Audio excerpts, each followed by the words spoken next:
Hello, everyone, and welcome to our second evening presentation of the TRVI this week. You are at the Tackling the Imposter Syndrome in Recreation, How to Go from Intern to Management and Beyond Without the Guilt with Catherine Darkangelis. Today is Thursday, October 7th. It's 5 o'clock. So having all that said, let's move on here. Logistics for tonight. This is a Zoom meeting and participants have the ability to unmute themselves to speak. However, when not speaking, please mute yourself as this will minimize background noise. For example, if I leave my mute, if I don't mute myself during this meeting, you will hear the cleaner woman in the building with the vacuum and such as I try to run this session. Please use the chat box to ask questions or alert us of concerns. Again, this session is worth 1.5 hours NCTRC credit or 0.1 CEU.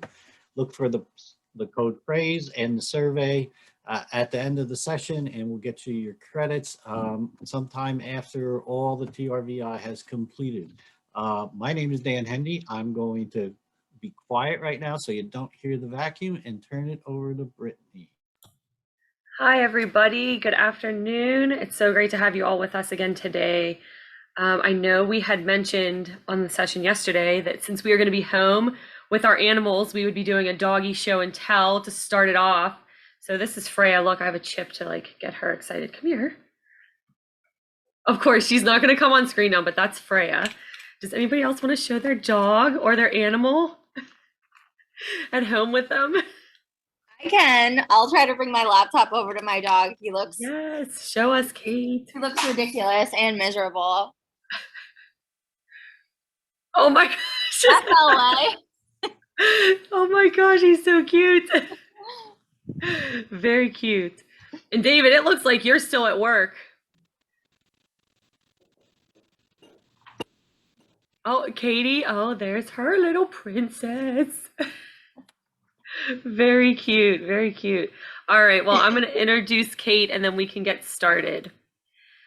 So Kate is the founder and creator of What the Rec, and it is a platform aimed to inspire, educate, and advocate for those working in the geriatric healthcare and beyond within the context of leisure and recreation. And she aims to help you and help the older adult population and beyond. She is currently, so on top of that, which is a huge job in itself, she's currently the volunteer coordinator for a 5-county-wide hospice organization on the main line in Pennsylvania. She's also an adjunct professor for Temple University, teaching the Human Development and Education departments, teaching for the Human Development and Education departments. She's a board certified activities professional through the NAAPCC and is a Pennsylvania state representative for the organization. Just killing it. She holds a master's degree in nonprofit management to better understand how to create effective programming and volunteer management strategies. She hopes to get a second master's in gerontology to be a true gerontologist and push advocacy forward. Along with all of this, she also holds a strong background in therapeutic recreation and human development with an emphasis on gerontology. She is a selected member of the Rho Phi Lambda, I said all that right, and the Parks and Recreation and Leisure National Honor Society and Psi Chi. I'm trying to remember my Greek alphabet, and I can't at all. So I apologize. The American Psychological Association National Honor Society for her high marks and dedication to the fields of recreation and psychology.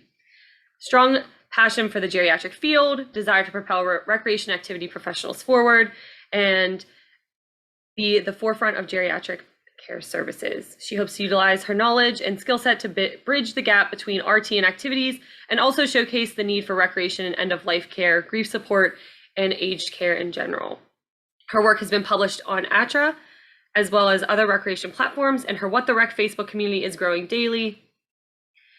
And without much further, Kate, go ahead and take it over. We're so excited to have you. Thank you for that introduction. I did not know you were going to read all of that on my website. Listen, it was beautiful. And I was like, I'm going to read all of this. You deserve to be recognized for all of your awesome stuff. Oh my God, you're so kind. Okay, hi everybody. So I'm going to attempt to share my screen with all of you. All right. If you could give me a thumbs up or whatever, if you can see this. Looks good. Awesome. Okay.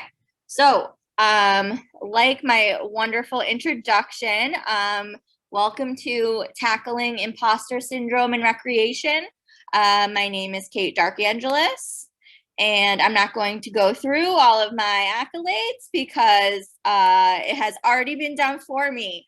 But if you have any questions about what I do full time or my teaching position or anything else at the end or whenever, just unmute yourselves and ask. That is totally fine with me.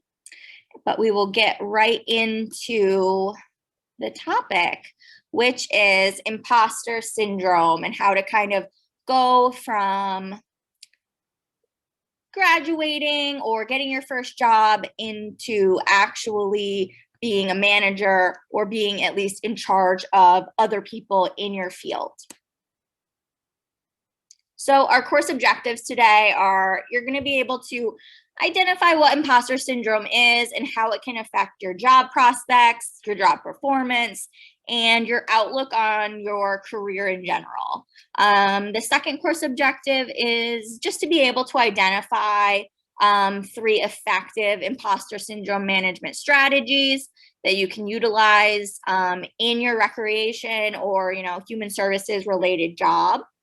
And the last one, if I can move. Yeah, it went off. So then is your...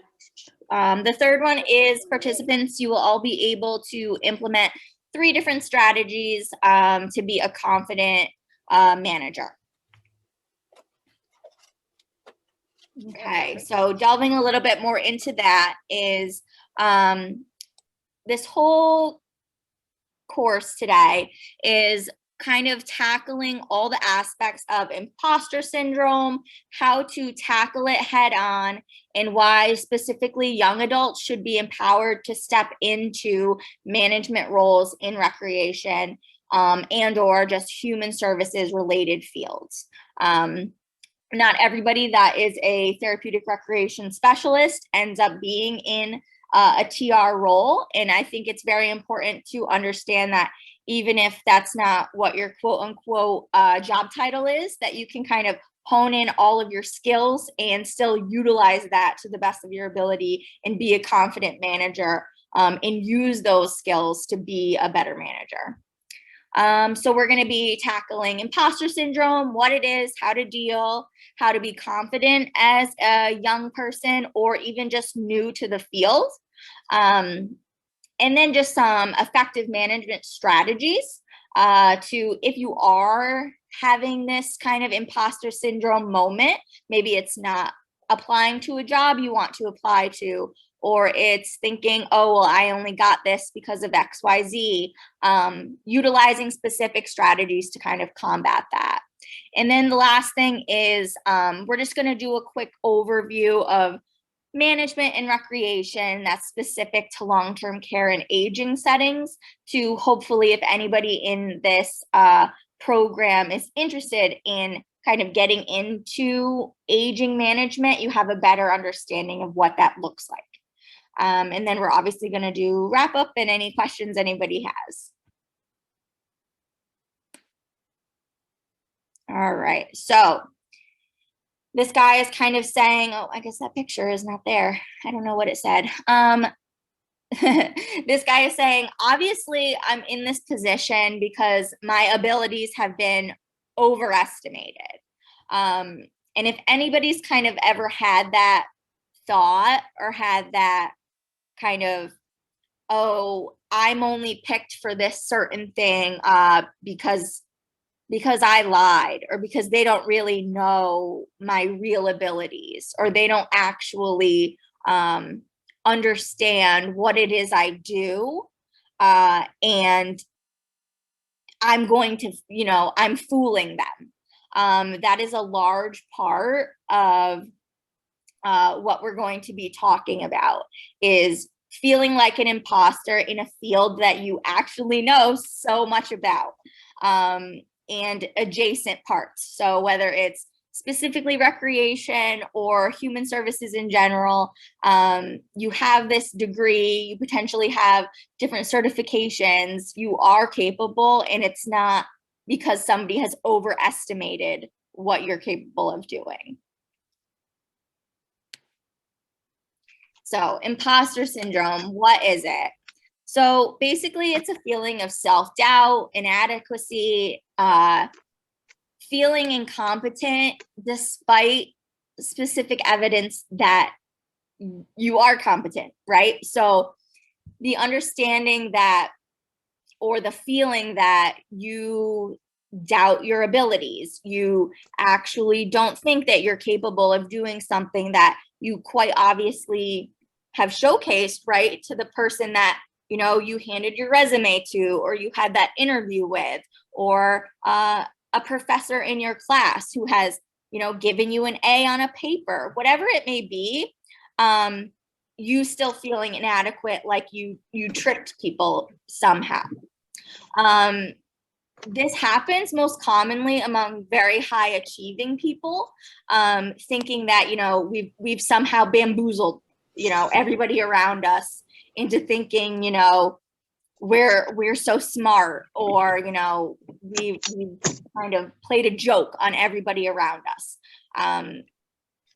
So this especially happens to new graduates who get out of their 4-year degrees and then think, well, I don't know anything. I didn't learn anything. So now I'm going to be put into the real world and I'm lying to everybody. So that's kind of where we want to tackle that imposter syndrome kind of head on.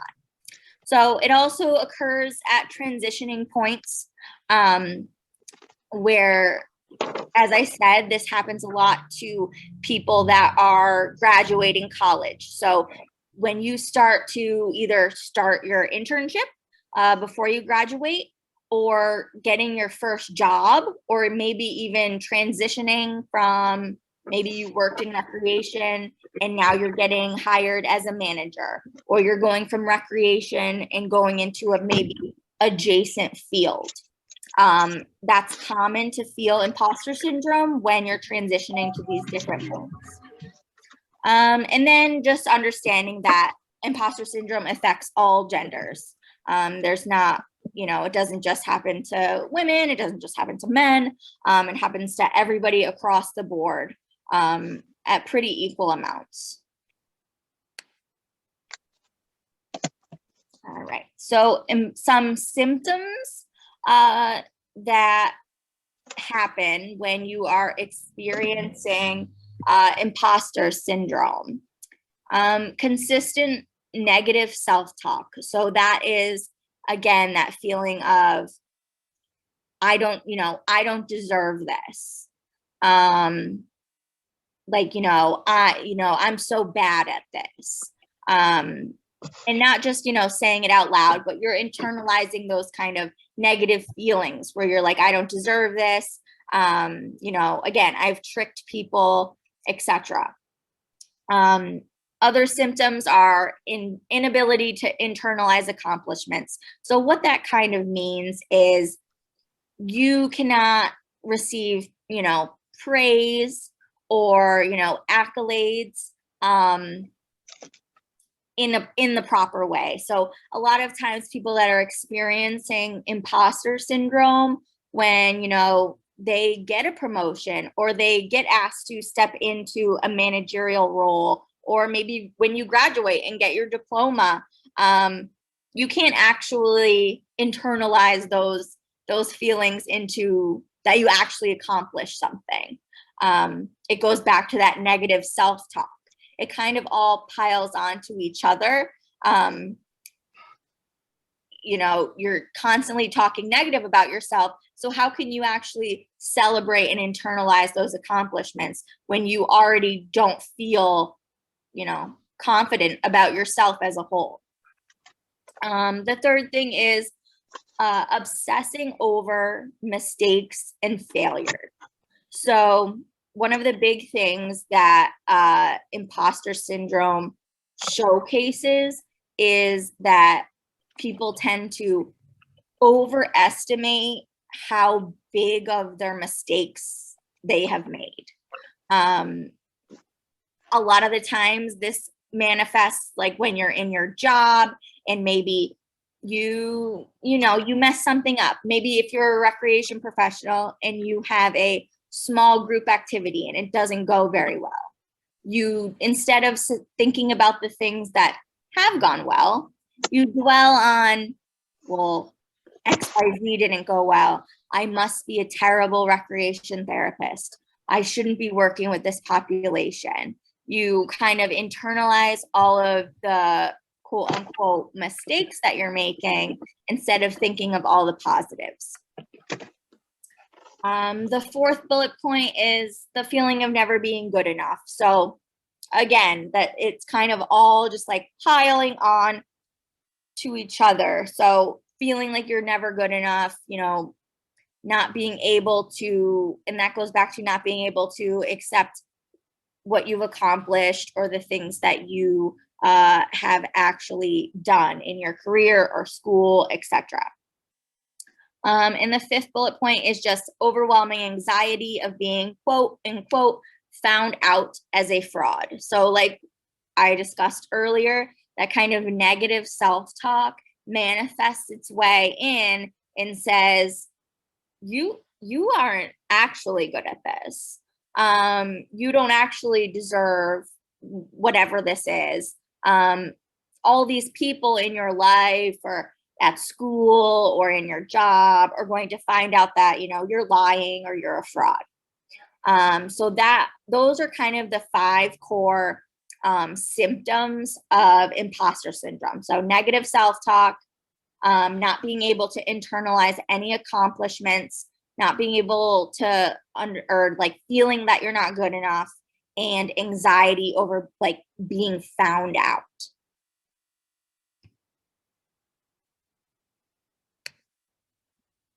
All right, so the impact of imposter syndrome. So this is basically what all of those kind of negative self-talk and all of the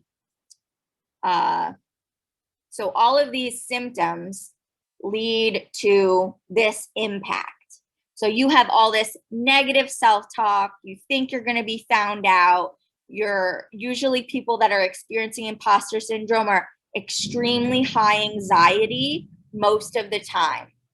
And what kind of happens is you end up judging yourself only by the highest standards.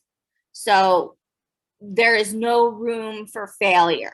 Imposter syndrome likes to tell you that any type of failure is detrimental. You have completely failed. One thing wrong means that you were not meant to do this at all. Imposter syndrome manifests itself as kind of a make it or break it mentality, which often leads to a lot of anxiety and or depression. Again, we hold on to all of our flaws, mistakes, and criticisms, whether that be internal or things that other people tell us.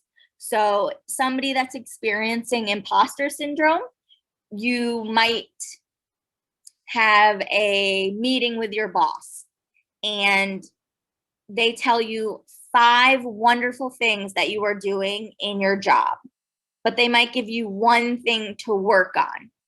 The one thing that you need to work on is what you will dwell on forever. You will say, I didn't do that correctly.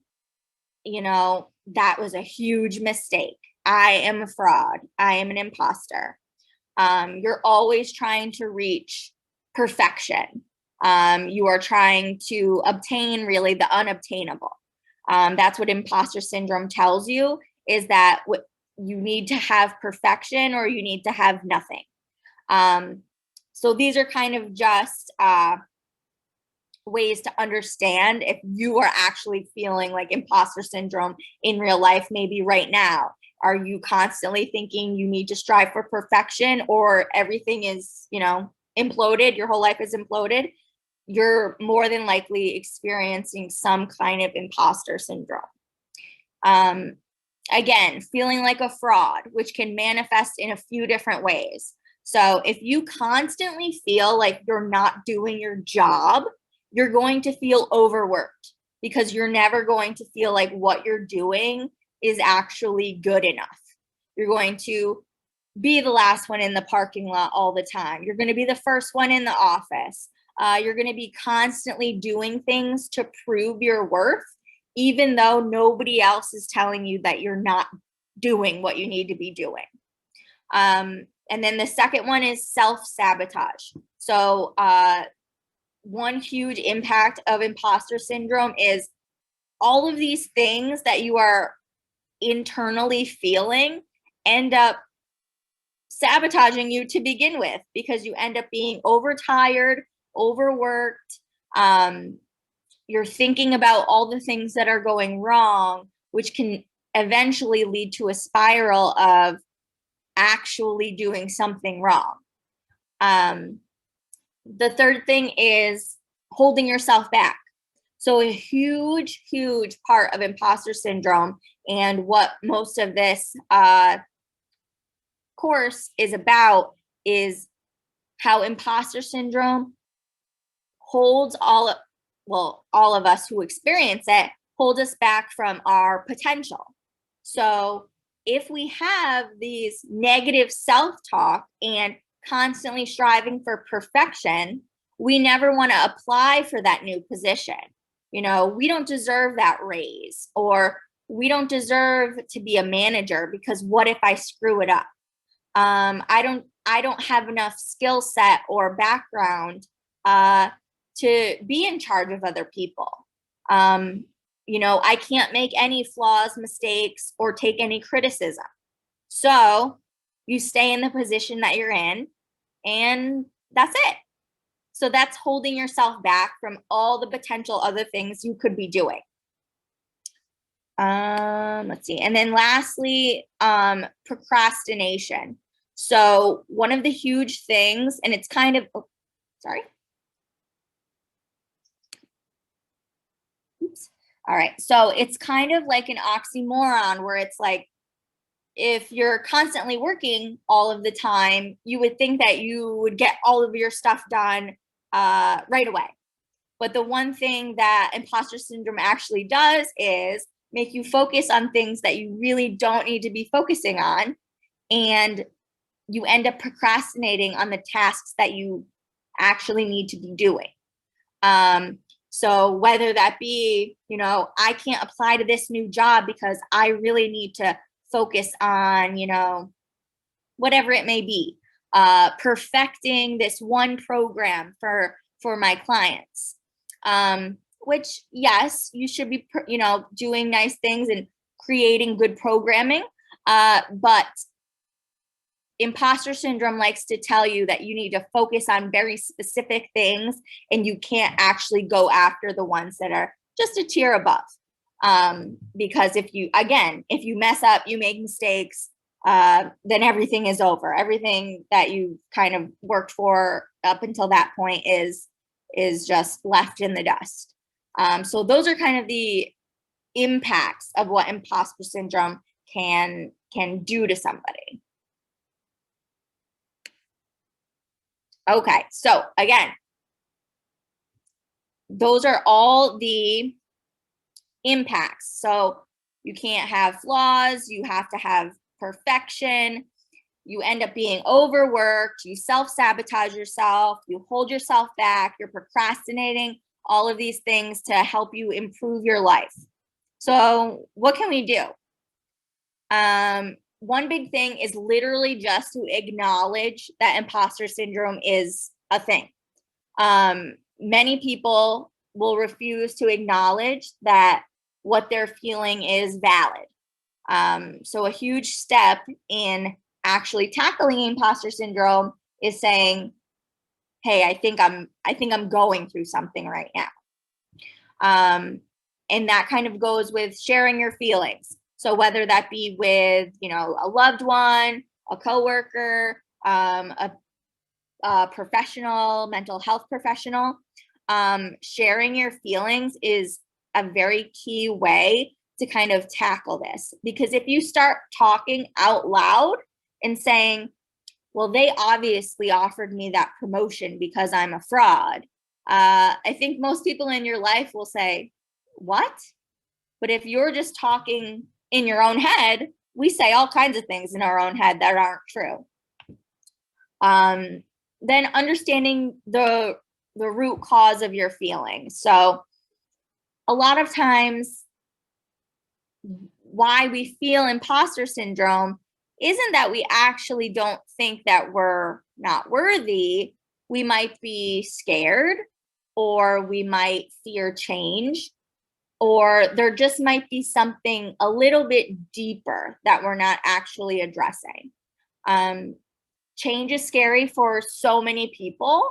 And instead of acknowledging that, stepping into a managerial role might be scary and might be new and challenging, we might in turn say, well, I could never do that because I'm not prepared, or I would never be good at that. So that kind of goes into understanding what your root problem is, or what your root feelings are. The fourth one is owning your success. So like we talked about, one of the big things that imposter syndrome does is telling you that, the things that you do or that you've accomplished aren't actual accomplishments, which again, we all know is not true.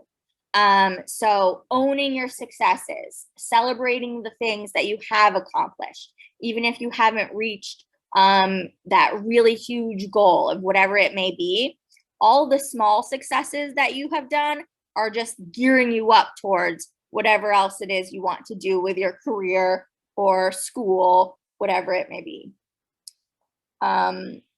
Accepting external validation. So this is something that's hard for a lot of people, even if you're not experiencing imposter syndrome.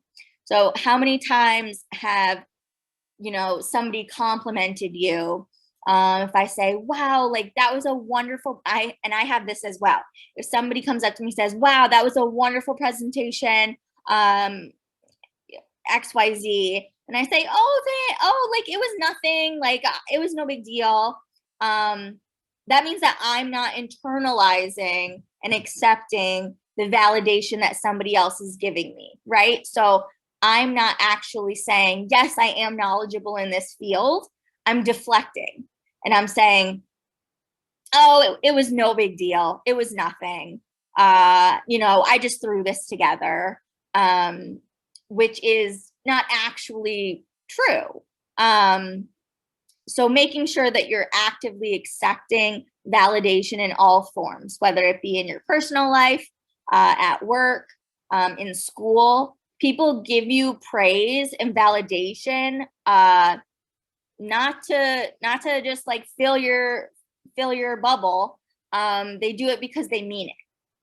And then leveraging your resources, which basically just means leveraging the things that you have available to you. So whether that be people in your school community or people in your work or life community,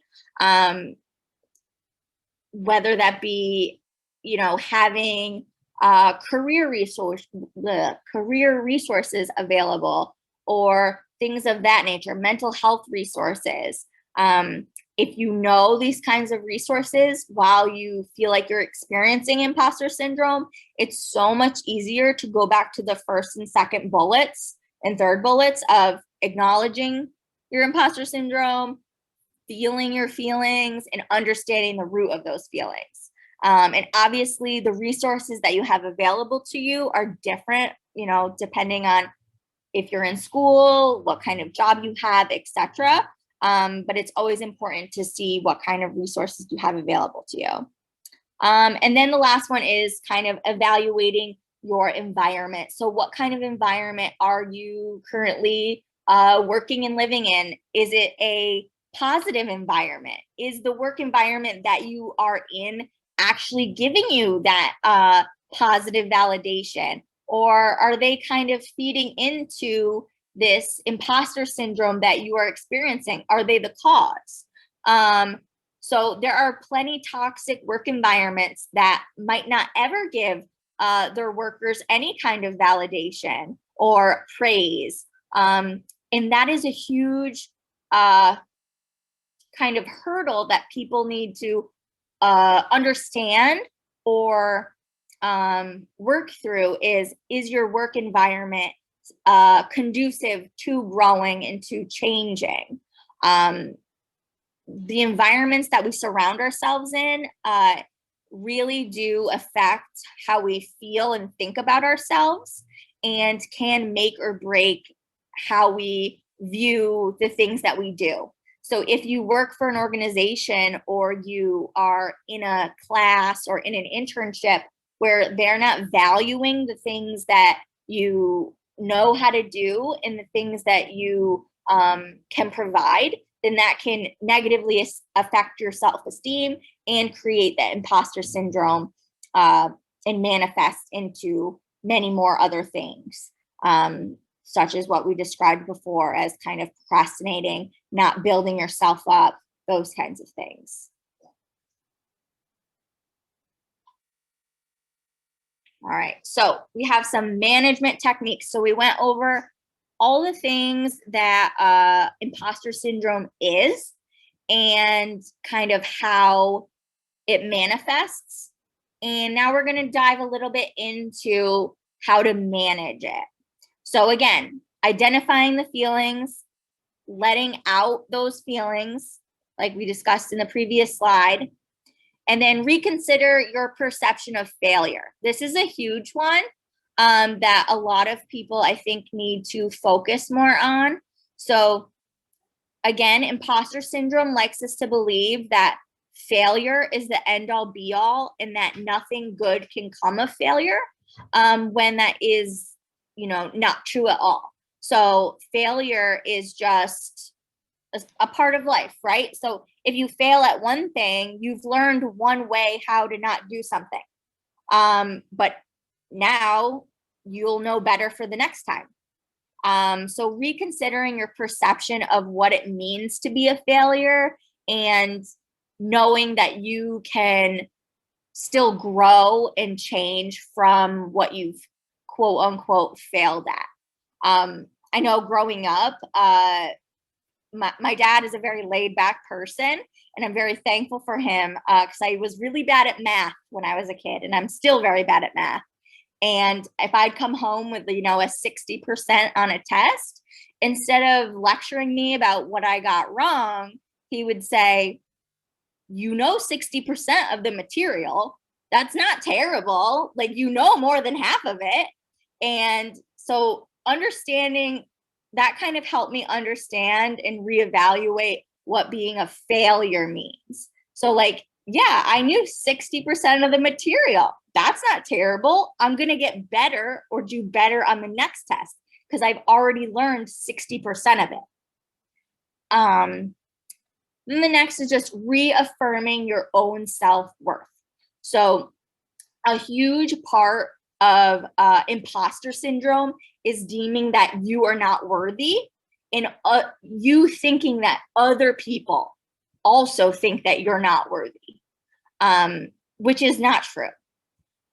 So reaffirming your own self-worth, what you're good at, what you can be good at, and what you want to learn in the future.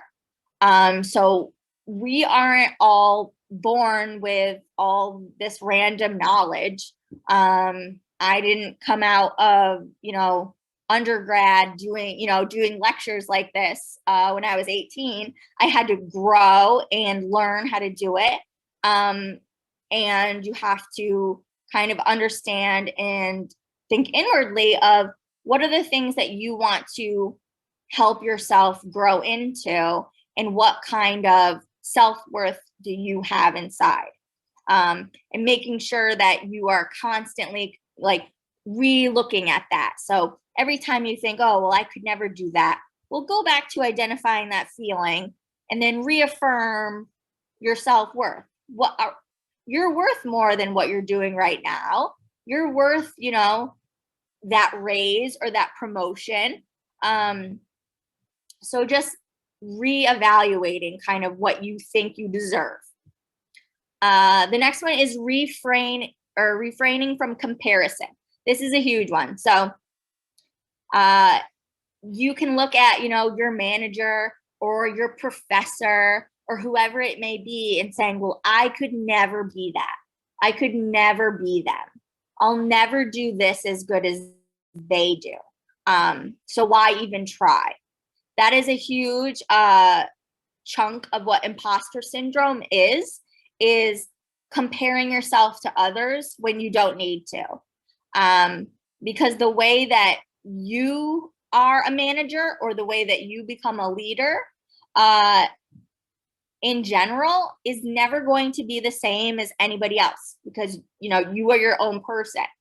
You can get different feedback and utilize your peers and your mentors to grow as a person, but you never really have to compare yourself. So you should refrain from comparing yourself to other people in the field or in, you know, school, etc.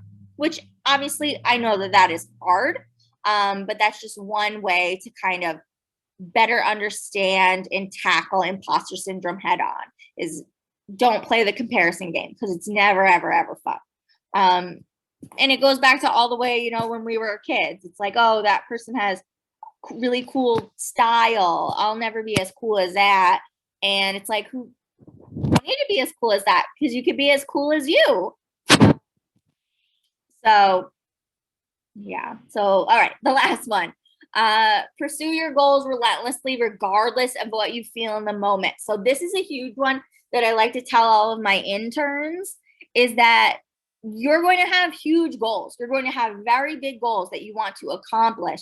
And in the moment, it might be really scary, right? So applying to your first job out of school is insanely nerve-wracking. It's very scary, but you still should do it. You still should apply for the job. You still should apply for the graduate school. You should still do the things that scare you, even if you feel, you know, not worthy in the moment, because you don't know what's going to happen. You have to give people a chance to say no. And if you don't, then you'll never know. So that's kind of one thing that I try to tell all of my interns is, you know, again, you have to give people a chance to say yes, or for a chance to say no. And if they don't apply, then you've missed out on that opportunity altogether. And that's, again, going back to reconsidering your perceptions of failure. If you apply to a job and you don't get it, then that doesn't mean you're a failure. It just means that that company wasn't your fit for right now. Or you can always ask the hiring manager, what kind of things can I work on to potentially get this job in the future? Imposter syndrome makes you want to believe that all of your failures are permanent and a reflection on your own self-worth. And that is a lie that we tell ourselves to make ourselves feel bad and not get to the next step, whatever the next step is that we want to do, whether it's becoming a manager, getting that promotion, or even switching career fields. Your perception of failure can really hinder you from reaching any of those goals.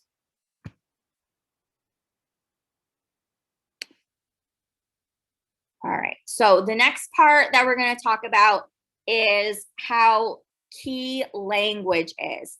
Language is a huge part of how we talk to ourselves and how we perceive the world around us. So instead of saying very definitive statements that potentially are make or break things, we should change our language around a little bit. So instead of saying, I should do this, it's better to say, it would be good if. So I should, ride my Peloton after this for an hour. It would be, but that's very much I should do this. And if I don't do this, then it looks poorly on me. But if you change your language around a little bit and say, it would be good if, like, okay, that's a little bit less harsh language. Same thing with must. I must get this promotion. Instead of saying, I must get the promotion, talking to yourself, saying, I would like it if, or I would like to get this promotion. It puts the stress off and doesn't make things a make or break situation. Have to. Again, I have to get this internship. I have to. Change the language around. I would love to have the opportunity to work for this company. I would love to have the opportunity to manage this recreation department. Having the opportunity is a much more acceptable or palatable phrase for us to not feel like things are detrimental. So there's always going to be opportunities.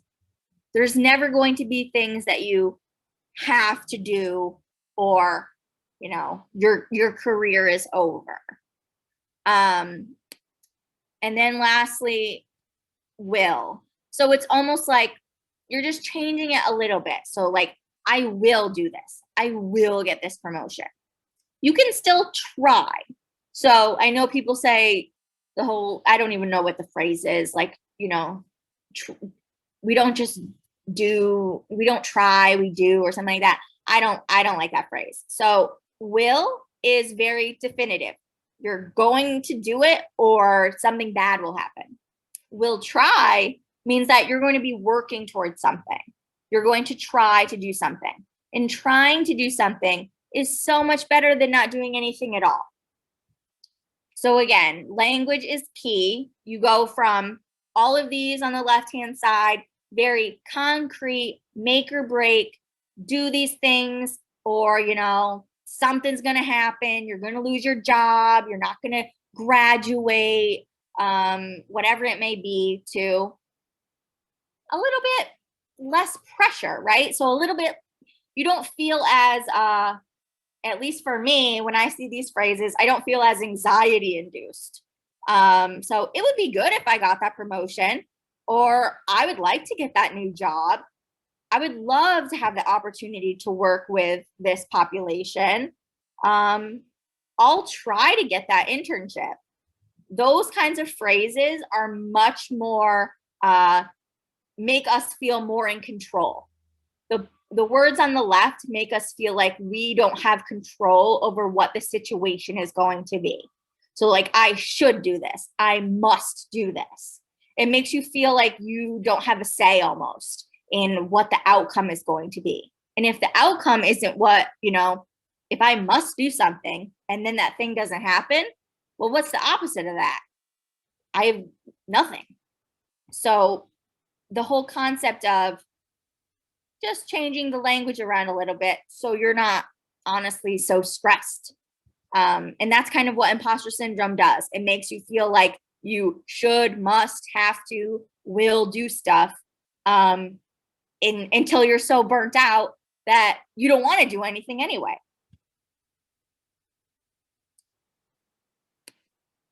Right. Oh gosh. Okay. Hold on. Sorry.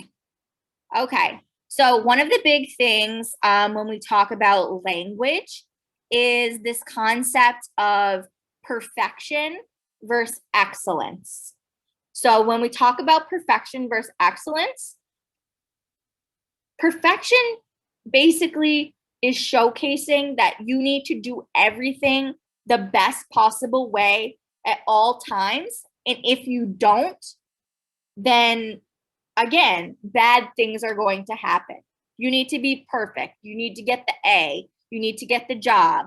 you need to graduate on, at this date, you need to do these things by this time, etc., etc. That is perfection. What we want to do is shift that mind thinking to excellence.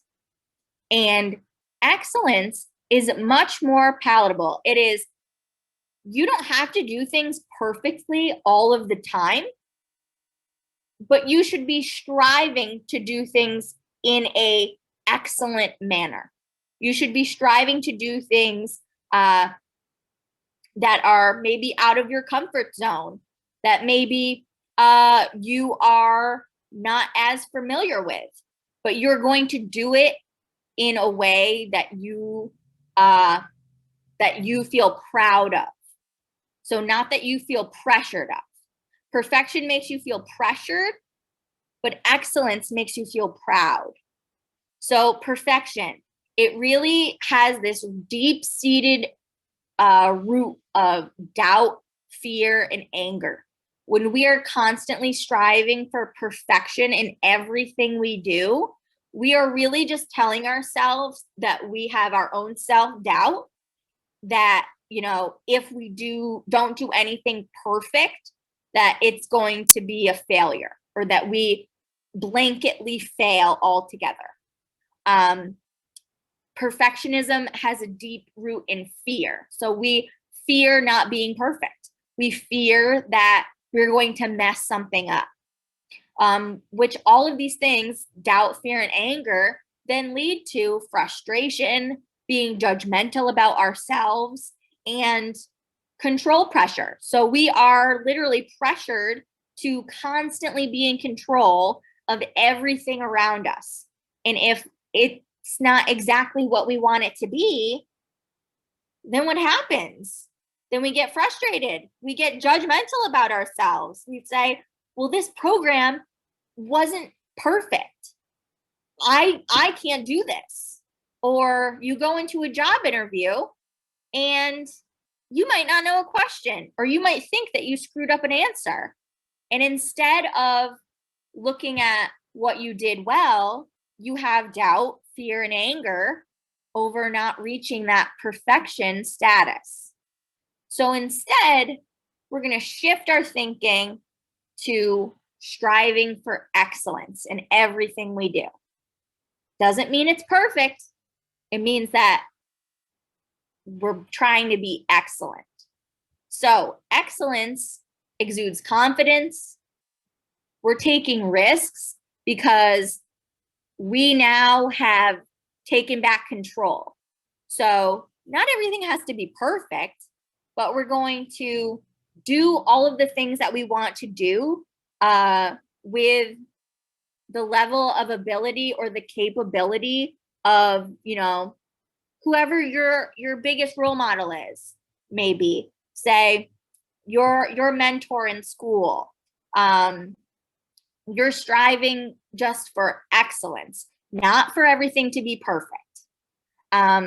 Excellence has the one big thing about thinking in the terms of excellence is you have the willingness to be wrong. So it's okay to be wrong. If you have a perfectionist mindset, there's no such thing as being wrong.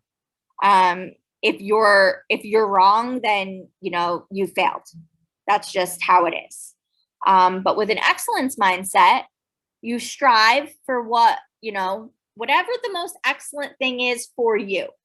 And you could be wrong. You could go into a interview for a management position and you are striving for excellence and you realize, oh, I did not prep for this appropriately. Or, you get put into a situation where you might have to learn on the fly and go, start making things up as you go.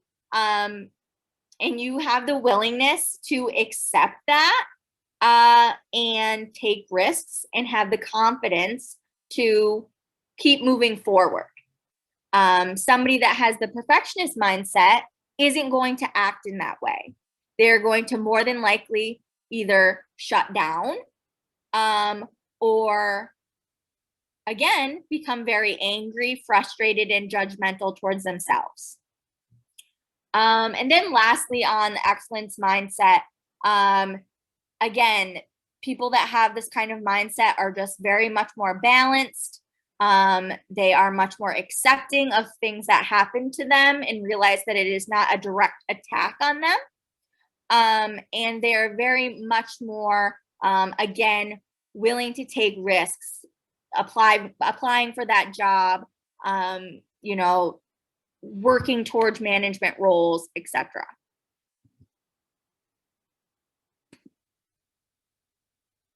Okay. Oh my gosh, all my pictures are gone. Okay, that's all right. Still in a little wheel. So, action steps. When we are talking about imposter syndrome, we are going, so these 5 action steps are really great on how to kind of tackle it head on. These are kind of like some strategies. So the first one is you're going to ask for evidence of achievements. So one thing that I have learned in, you know, my career as a manager and as a, you know, subordinate is I like to ask my employer, what are some good things that I have done? If, you know, we are in a conversation of what I've done throughout the year. I obviously will have my own list, but I love to compare what, you know, my employer thinks I have done well versus what I think I have done well. And then you can take those things that your employer has said and, you know, use that to boost you up. And then the next thing is to kind of say thank you when you are given praise or given positive feedback. So like we said way before, imposter syndrome makes us deflect. We say, oh, it was nothing. Oh, you know, it's fine. Or, oh my gosh, it was no big deal. Instead of saying those kind of deflective statements, it's much better to just say, thank you. So if somebody comes up to me, you know, and says, that was a great presentation, instead of me saying, oh, it was no big deal, like, don't even worry about it. You just say thank you. And eventually you will internalize all of that praise and positive feedback, and then in turn use it for your own advantage. Say, wow, I am good at doing this. Or, you know, I should, you know, do this. If somebody says, wow, you were really great at leading that group today, instead of saying, oh, it was only 5 people, or like, you know, oh, all we did was color, or whatever it may be, you just say thank you. And eventually it will literally just make you kind of exuberate that feeling of excellence that we just talked about. The next one is, like we literally just talked about, stop using harsh this or that language, right? So again, we're not saying must, should, need to. We're changing our language a little bit and giving ourselves some much needed breathing room when it comes to school, when it comes to getting a new job, etc. The fourth one is, again, striving for excellence and not perfection. We are not trying to never fail. We're just not, because it's not obtainable. We realize that it's not obtainable, and we are just constantly striving to be our best versions of ourselves, which we need to realize doesn't need to be perfect. And then one of the big things that I have learned throughout my own career is, after you have those kind of things where people give you positive feedback or achievements that you have successfully done, is literally writing them down. Write down affirmation statements. Write down the things that people have given you positive feedback on. Keep the talks that you have with your managers or with your internship supervisors. And just have that somewhere near you. Write down affirmation statements about yourself. It is a wonderful way to remind yourself that you are not a fraud. You are not just bamboozling everybody in your life, you know, personal life and professional life, on what you do, who you are, and what you're good at. And they can be as simple as, you know, just blanket I statements. I'm good with people. I am good at public speaking. Anything like that. It is a really great way to kind of boost your self-esteem and boost your confidence, which is kind of what imposter syndrome tries to chink away. So imposter syndrome basically likes to tell us that those I statements aren't true, and devolves our self-esteem into believing that. So constantly making sure that you are checking back in with yourself and reading and writing those I statements is a really great way to kind of check back into your mental health and say, hey, look at all these things I wrote down that I'm actually really great at, or that other people have praised me on, gave me positive feedback on, whatever it may be.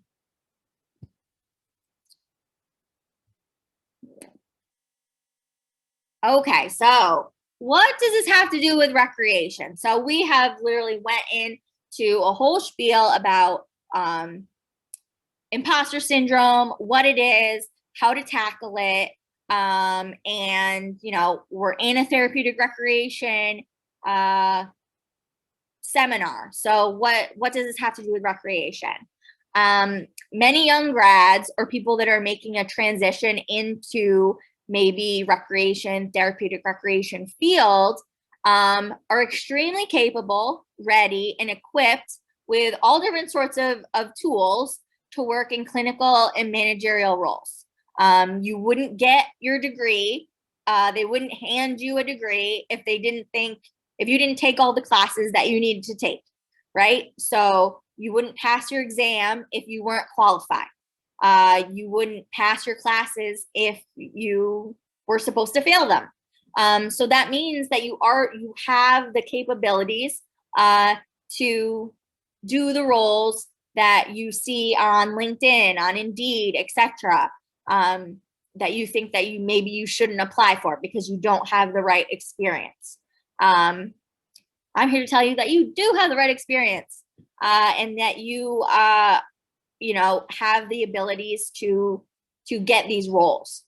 So many people feel that they're not quote unquote old enough or experienced enough to step into these roles, but we need professionals in recreation and especially in aging services that are certified, that have backgrounds in recreation, and that maybe have actually taken classes in aging, which is very, very key. Okay, so an overview of recreation management and aging services.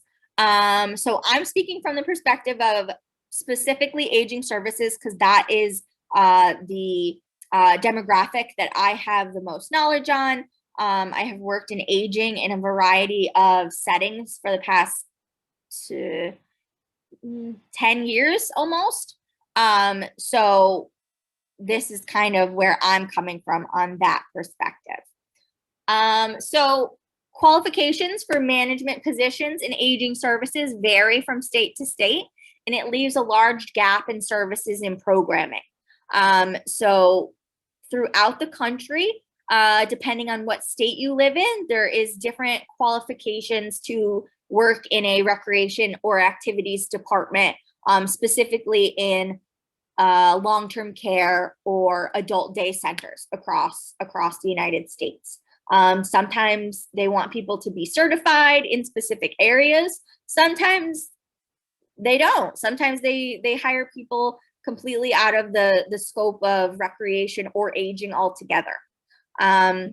So young professionals with a drive to work in aging can change the way that recreation and aging services operates.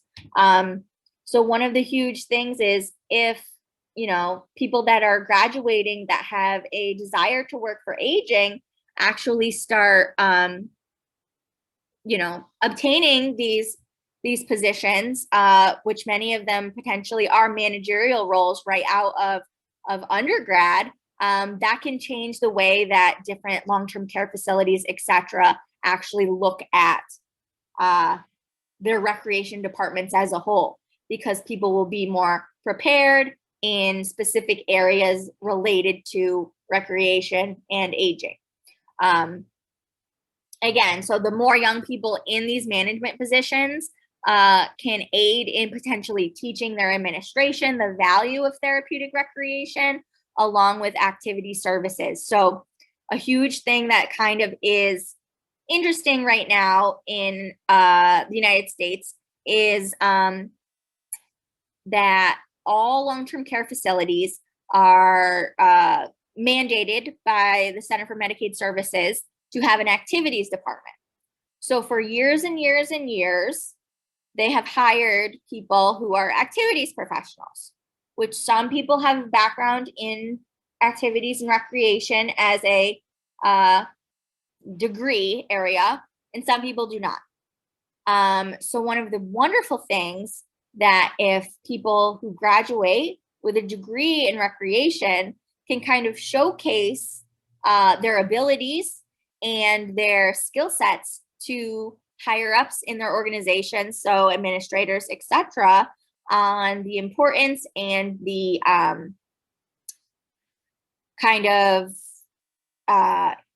the importance of therapeutic recreation, it can really kind of change the way that we do programming in long-term care and aging altogether.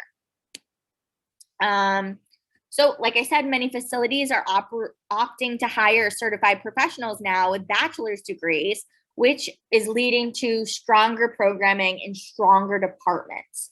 So the concept of now hiring people kind of like in the 1980s, the 1990s, even in the 2000s, it was very much seen that people could kind of just take an exam or maybe not even take an exam, depending on your state, and be in charge of an entire activities department for a long-term care facility without any kind of background in recreation or aging. So one of the great things, hopefully, is that administrators are realizing the value of recreation and therapeutic recreation and kind of incorporating those things along with activities.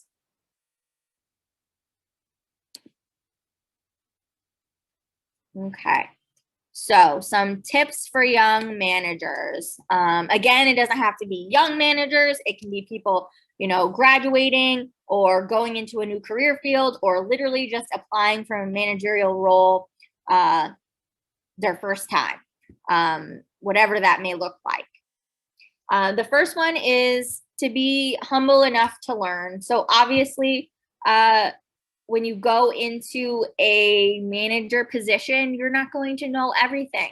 And it's okay to not know everything. You're not going to do, again, we're striving for excellence, not perfection. You want to be an excellent manager. You don't want to be a perfect, quote unquote, manager.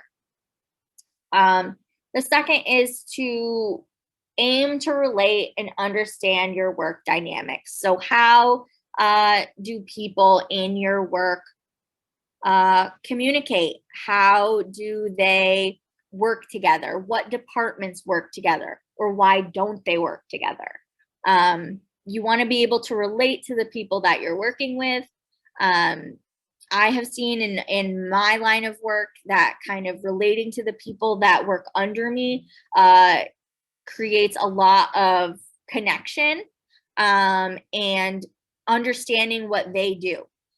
So one of the biggest things that I did when I was, I keep like moving these boxes and they're going all crazy.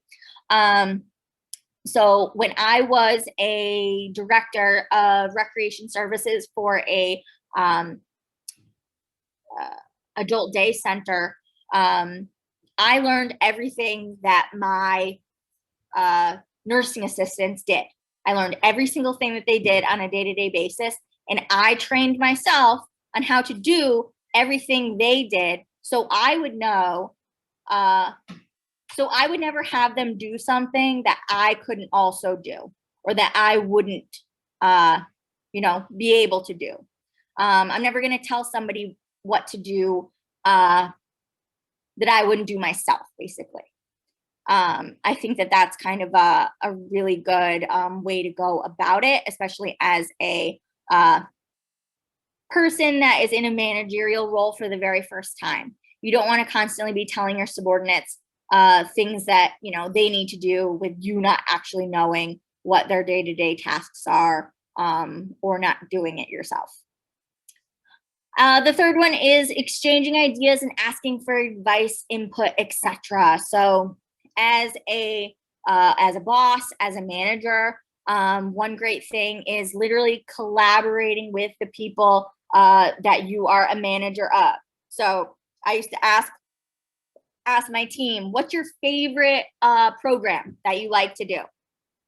Oh, you like to do arts and crafts? Awesome. I'm going to have you be in charge of that, and kind of help them and use their advice and input to create that program. Because I know that I wouldn't want to be in a role where somebody just told me what to do without any of my input. The fourth one is just teach with respect. So that whole concept of do as I say, not as I do, doesn't really apply. You want to teach and tell people how to do things the way that you would do them, potentially, with as much kindness and respect as possible. You don't want to make the people that are working under you feel stupid or inadequate, because then that leads them to having imposter syndrome, not being able to do their jobs effectively because they're constantly wanting your praise and validation. And the fifth thing is motivating and validating your team often. So what I have learned throughout my career is validating the things that your team is doing well, verbalizing those things goes an extremely long way. Whether it's just you walking on the floor saying, hey guys, you did such a great job this morning. If you have anything to share that you think went well, I would love to hear it. Having those random little meetings where people say, I really liked doing this. I really didn't like doing that. It's a great way to keep everybody kind of on the same page. And then the last one, again, know that you obtain this role based on your knowledge and experience and not just luck. So you are in this managerial role, you are in this leadership role because somebody else thought that you were going to do it well. Again, not do it perfect, but do it well. And you didn't just get this job based on sheer luck. They didn't just put your name in a hat and pull it out and say, this is who's going to be in charge of this team. So just remembering that even if you don't do everything perfectly, if you strive for, again, that excellence, you're going to have a very great team and a very great work dynamic. And you didn't just get this position, whether it be a managerial role or whether it be your internship, etc. You didn't just get it based on luck. Okay, and to wrap up, so imposter syndrome can hinder your career post-graduation, or really can hinder anyone at any time. It strikes people the most when we're in those transitional phases. So going into a new job, applying for a new job, moving companies, maybe moving states, whatever it may be, that's where imposter syndrome happens the most. Understanding what imposter syndrome is can aid in tackling it head on with better internal language. So remember, we talked about not having such harsh language, making sure that we're using positive affirmations for ourselves, striving for excellence and not perfection in everything that we do, and just knowing that recreation managers are needed in aging services and that you are capable of fulfilling those needs in those roles, and you didn't just get a degree or a certificate or whatever it may be because of sheer luck. You did it from hard work, dedication, and because somebody said that you were doing this correctly. And overcoming the imposter syndrome and utilizing all of these tips can help you become a successful manager in the future. And with that being said, that is the end of my presentation. So if anybody has any questions, I think there's a pop-up box. Okay, there is a chat box. Yeah, I can go through some of these chats that were popping up throughout the presentation. I didn't want to interrupt. Amanda, who did have to pop off and she apologized, was asking from you, Kate, and just from everyone in the room, advice for applying for jobs that you don't meet every qualification or have every bit of experience. And she's going to watch this recording later, so please, everybody join in and give your advice. Awesome. Yeah, so my advice would be to really just hone in on the skills that you do meet, right? So you want to give specific data on all the things that you do have and that you do meet, and emphasize how much you're willing to learn and what you're excited to learn.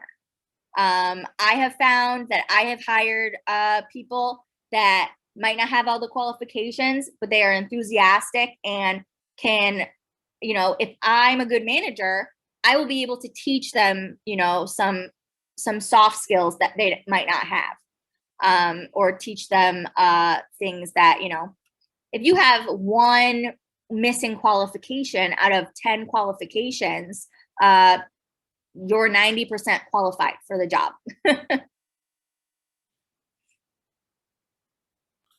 Does anybody else have any questions? I know, Vicki, you had said how you had related this to working with children. Do you want to tie that in? Oh, sorry, let me open. Okay, so Vicki said, I see this phenomenon in children who come from homes where parents are very critical and value achievement above everything else. Kids can't meet the expectations of the parents, and the child knows it but doesn't want the parents to know. Ugh, that breaks my heart. I teach a class on teen development at Temple, and I literally just taught last week about parenting and how parenting styles affect your development as you grow. So that is very, very true. That's kind of what you're describing is an authoritarian parenting style. It's very overbearing, and they have perfection versus anything else. So one thing that's really kind of key for those kinds of kids is when they grow up, they're going to have to really realize that perfection is not obtainable. And that's going to be hard. That's going to be hard for them. I know a lot of friends that were like that going into college, and it's hard.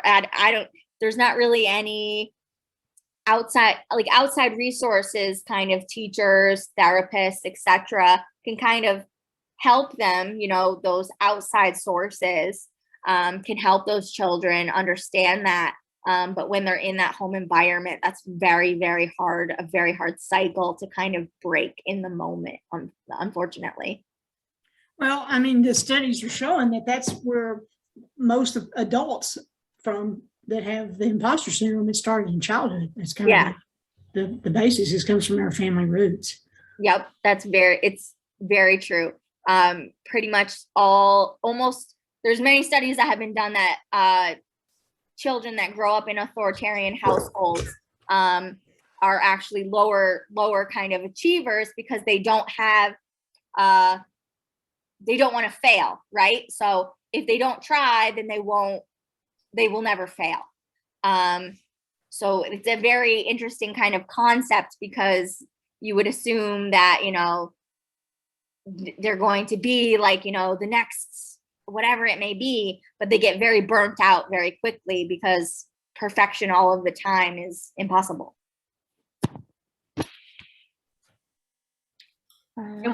And with burnout, Tracy was saying that this is something that she'd like to share with her coworkers. And there's been a lot of talk about burnout, especially after, this last year. And she was asking, is it okay if we use the phrase imposter syndrome when she's talking about this? And Tracy, if you want to jump in and talk about that, please do. To answer the question, so burnout and imposter syndrome really go hand in hand. So if you're constantly thinking that you're not good enough at your job or your career or whatever it may be, you're going to get completely burnt out of what you're doing. You're not going to feel good enough. You're going to constantly think that all the things that you're accomplishing aren't actually accomplishments. So that can lead to burnout and all kinds of different mental health things like fatigue and depression.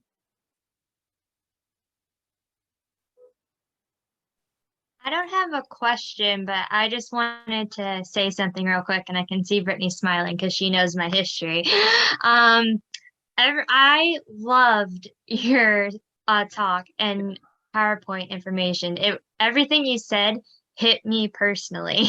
I just graduated last year from college, and I got into a lead role position a month of being hired, and I didn't know what to do, how to do anything. And Britt really helped me with all of that and helped support me and encourage me. But everything you were saying, I was like, wow, it felt like she wrote this for me.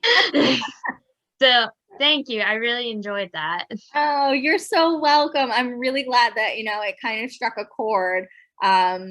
I kind of created this presentation because I really do. I know that there are so many people that graduate and they get into these managerial roles and they think that they can't do it, but I promise you can.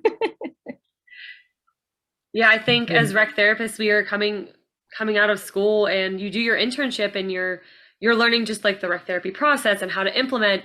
And then a lot of places, like you said, Kate, are hiring rec therapists because they have to meet a regulation and aging services, and they know that CTRS is going to give them what they need, and then we're put in this management position and expected to have all this management experience, and a lot of the times we don't.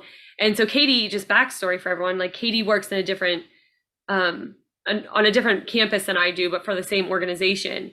And Katie was my intern from Slippery Rock virtually over COVID. So not only did Katie not have all the experience going into her role, she didn't even have that full internship experience. She was virtual for, the entire thing. And then she started and just was like, I don't know what to do. And I was like, Katie, you got this. I'm here to support you. You do have it. But I realized very quickly how we were throwing a lot of our rec therapists into these positions across the network and not giving them the tools to actually do the job well. So it was a failure on our part as well as leaders. And we've been trying to work through that, but it's definitely challenging because you need people in there and you need it to go quickly and start doing the role. And it definitely was a big eye opener for us. Yeah, I definitely think that for certain internships and stuff, it'd be really, really beneficial to not just learn like the clinical processes, but also the managerial processes as well. How do you be an internship supervisor? How did you become an internship supervisor? How did you get the role that you're in right now? Who works underneath you?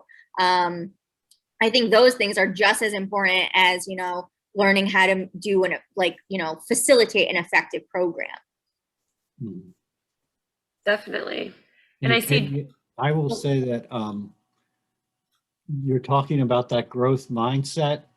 Carol Dweck wrote the seminal book on growth versus fixed mindset. And if you haven't read it, it's an easy read and it should be a must read for every teacher. Wonderful. I'll definitely check that out. That sounds great.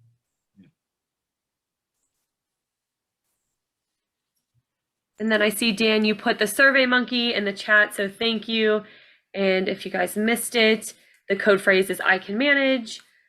So thank you guys for being on. Does anybody have anything else? Kate, that was a great presentation, and we're very thankful to have you. I know you haven't been on the other sessions, but we are live next year. So we hope that you can join us in State College as well as all of the rest of you. We're really looking forward to that. And then thank you for sharing your screen, Dan. Don't forget about the auctions. Oh, yes. So if you haven't purchased tickets already, please do. They're on our website. And Kate, I'm just going to also give you kind of, Dan, do you mind if I share my screen real quick? No, go right ahead. Just since, Kate, you didn't get to talk about your site very much, I wanted to share, this is Kate's beautiful site. So use this as a resource. You created this all yourself, right, Kate? And you run this by yourself. Lots of really good materials and some blog posts and things like that. So I just wanted to put that out there, just give you a little plug to get some more traffic to your site. And I think it's awesome. So, and I was going to say, we could share that in the chat box as well, if you'd like to stick it down there for people to visit.